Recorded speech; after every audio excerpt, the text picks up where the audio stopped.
Assalamualaikum Kamila. Waalaikumsalam Kak Ica. Nah, kali ini kita ketemu lagi ya untuk belajar pelajaran IPA sekarang. Nah, Kamila boleh tepuk semangat dulu biar semangat. Yuk, 3, 2, 1, tepuk semangat. Tepuk semangat. Semangat.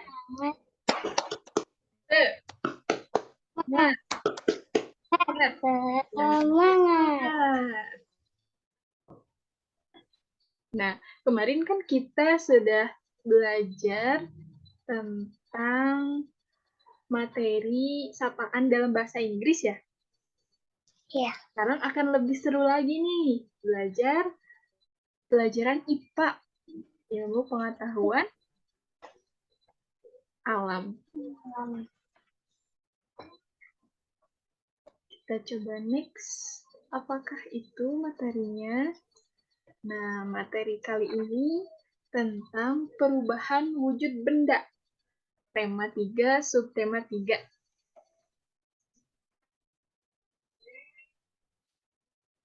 Nah, ini tujuan pembelajarannya. Kamila boleh bantu bacain? 1. peserta didik mampu mengenali macam-macam wujud benda. 2. Peserta didik juga mampu membedakan jenis perubahan membengkak dan mencair. Oke. Next. Pengertian perubahan wujud benda. Perubahan wujud benda adalah suatu proses berubahnya wujud suatu benda menjadi wujud benda yang lain. Nah, jadi ada proses perubahannya ya dari benda yang asal semulanya menjadi wujud benda yang lain. Nah, perhatikan gambar berikut. Yang pertama nih, Kamila boleh lihat.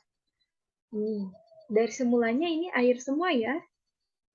Air ditambah dengan dimasukkan ke dalam freezer.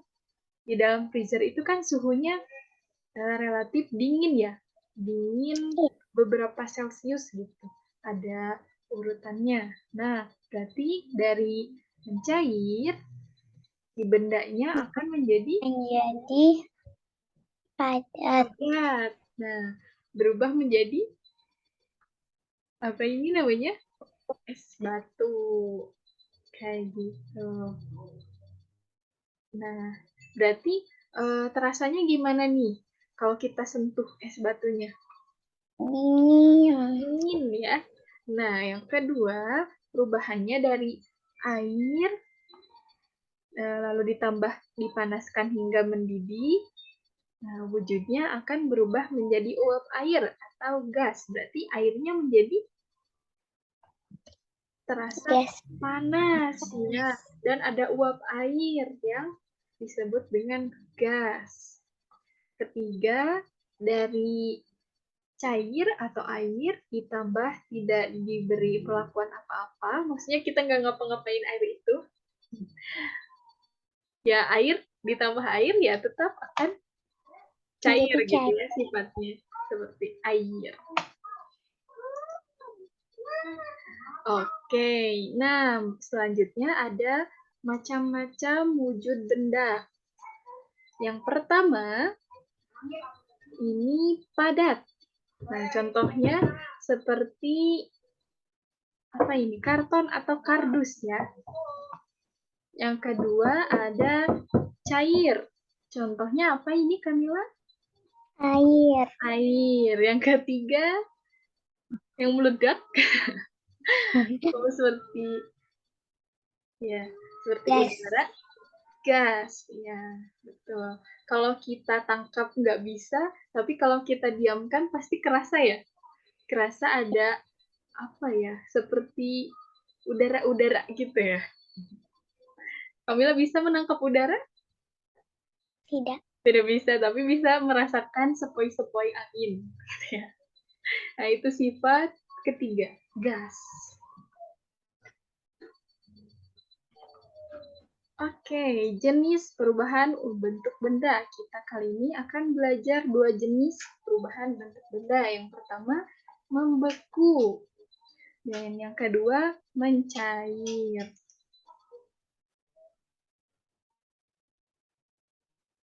Nah, yang tadi sudah kita jelaskan juga, proses dari perubahan wujud benda itu ada dua ya. Tadi, proses yang pertama ini membeku dan mencair. Seperti step yang ketiga nih, urutan yang ketiga, air tidak diberi perlakuan apa-apa akan tetap cair, mencair. Nah, nanti di akhir ada, oh ini ya, kita Q&A lagi ternyata Kamila. Ada Q&A. Nah, tadi Kaija sudah jelaskan. Kamila boleh langsung menjawabnya ya. Sebutkan 3 macam wujud benda. Ada padat. 2. Ada wujud benda padat. Ya. Wujud benda cair. Ya. Dan wujud benda gas. Betul. Lalu, nah ini boleh Kamila mengisinya. Mengisi perubahan wujud cair ke padat disebut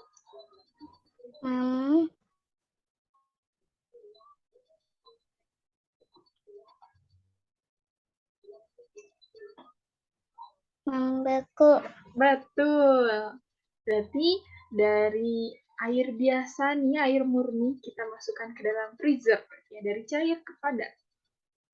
Betul, membeku. Pertanyaan ketiga, nah, perubahan bentuk padat ke cair disebut mencair. betul, mencair. Contohnya seperti Dari es batu kita diamkan tidak diberi perlakuan akan mencair. iya, betul. Nah, terakhir, apa saja benda yang membeku? Es. Ya, es.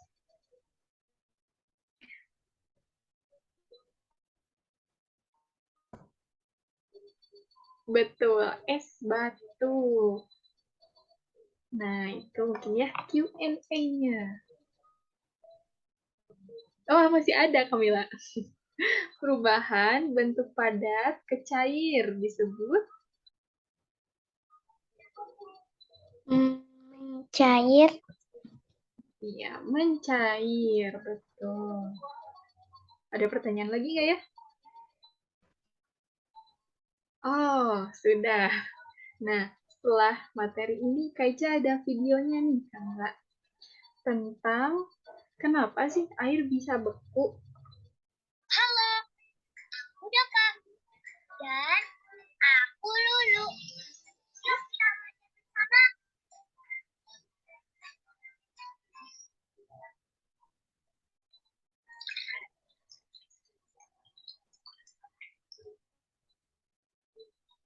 Hari ini panas sekali, jadi haus terus.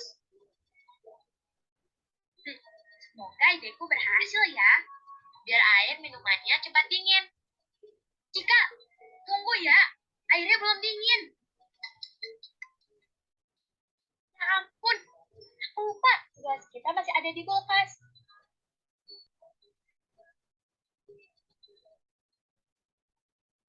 Tidak, kenapa minumannya jadi begini? Kenapa, Dira? Ya, airnya udah mengeras jadi es batu, Cika. Ya, berarti nggak bisa diminum dong kalau airnya udah jadi padat. Kenapa, Cika? Aku penasaran airnya kemana ya? Oh, itu. Kalau menurut teman-teman, airnya kemana?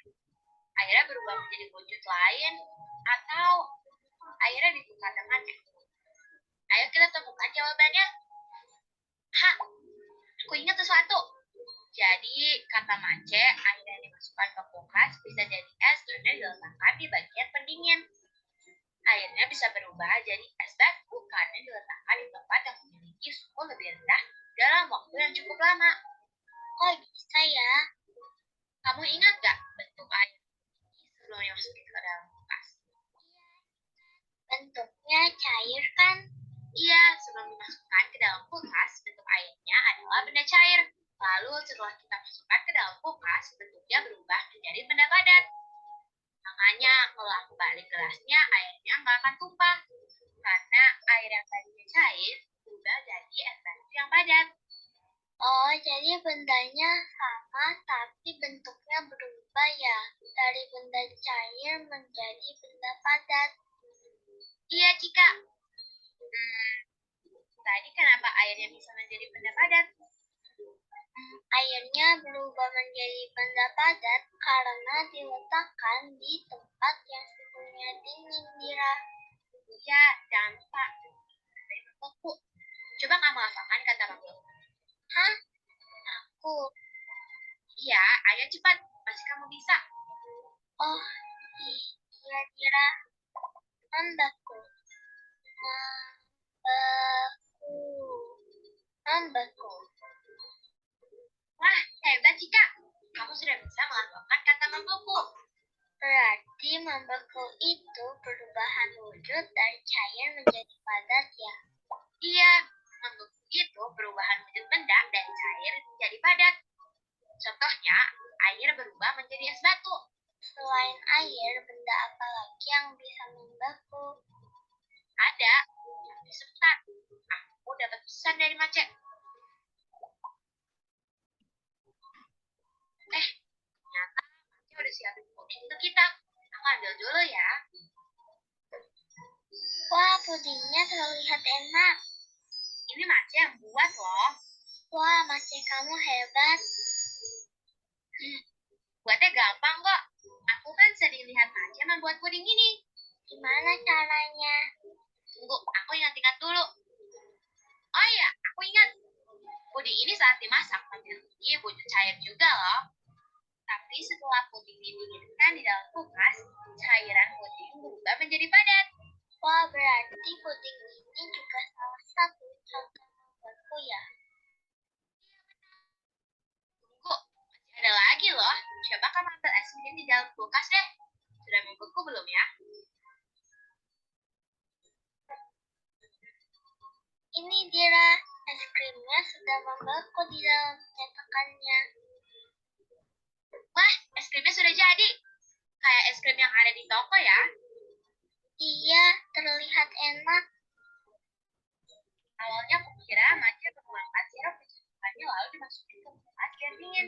Ternyata Mace mau memasukkannya biar seperti es krim yang beli di toko. Oh, ternyata sirup dapat membeku juga kalau didiamkan di tempat yang suhunya rendah ya. Benar sekali, semua benda cair bisa berbeku kalau diletakkan di suhu yang rendah atau dingin. Air, pudingnya masih cair, dan sirup juga awalnya benda cair, lalu berubah menjadi padat. Misalnya, air yang menjadi es batu, sirup yang menjadi es krim, dan proses pembuatan puding. Berarti intinya proses membeku membutuhkan suhu yang lebih rendah. Iya, benar. Jadi, membeku itu perubahan wujud benda dari cair menjadi padat. Contoh benda yang dapat membeku adalah benda cair seperti air, bahan pembuat puding, dan sirup. Lalu, setelah diletakkan di suhu yang dingin, wujudnya berubah menjadi padat. Air menjadi es batu, sirup menjadi es krim, cairan puding menjadi puding yang kenyal. Teman-teman, apa lagi ya yang membeku? Coba kasih tahu dong. Membeku itu... Cika, Aku lagi coba mengingat informasi yang sudah kita pelajari. Jadi nanti kalau Bu Nana nanya di kelas, aku bisa jawab. Hehehe. kita tulis lagi informasi perubahan wujud membeku yuk. Tapi kan tugas dari Bu Nana sudah beres. Menulis kan nggak harus kalau ada tugas aja. Oh iya ya. Pertama, aku harus tulis apa ya?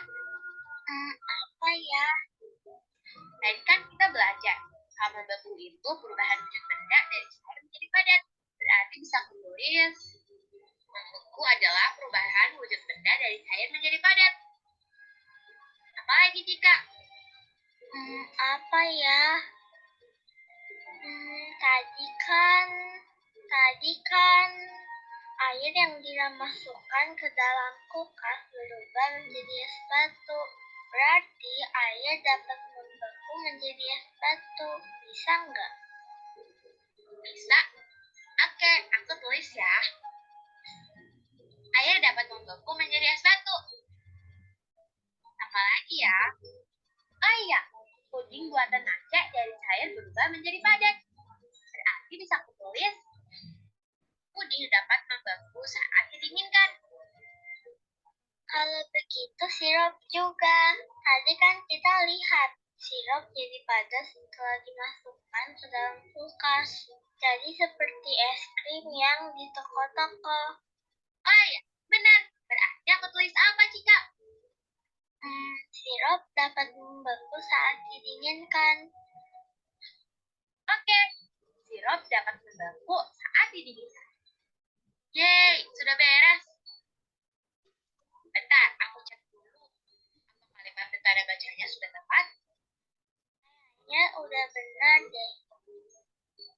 Yeay, teman-teman, sepertinya kita sudah menemukan jawabannya ya. Saat air dimasukkan ke dalam kulkas lemari es, air sudah berubah menjadi es batu. Kemana ya? Nah, betul, airnya jadi es batu. Berarti airnya berubah menjadi wujud lain. Kita berhasil menulis hasil pengamatan benda-benda yang dapat berubah wujud dari cair menjadi padat. Iya, contoh benda yang dapat membeku adalah air menjadi es batu.